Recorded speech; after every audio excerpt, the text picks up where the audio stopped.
जनांत हे निंद्य वेद बाह्य कर्म, आणि हे जर कर्म केलं तर करिता अधर्म पाप बहु, हा अधर्म केल्याच्या नंतर प्रचंड प्रमाणात पाप होणार आहे.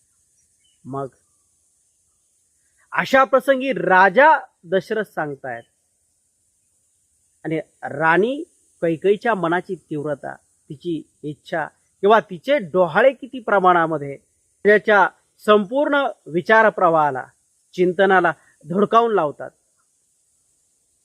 तिचं मनोबल अजूक वाढत जातं आणि साम्राज्य सिंहासनाची लालसा तिच्या मनात इतकी तीव्र येते की राणी कैकेयी सांगते, जो काही अपराध होईल, जे काही पापकृत्य होईल, ह्या सगळ्यांचं पाप मी माझ्या मस्तकावर घ्यायला तयार आहे.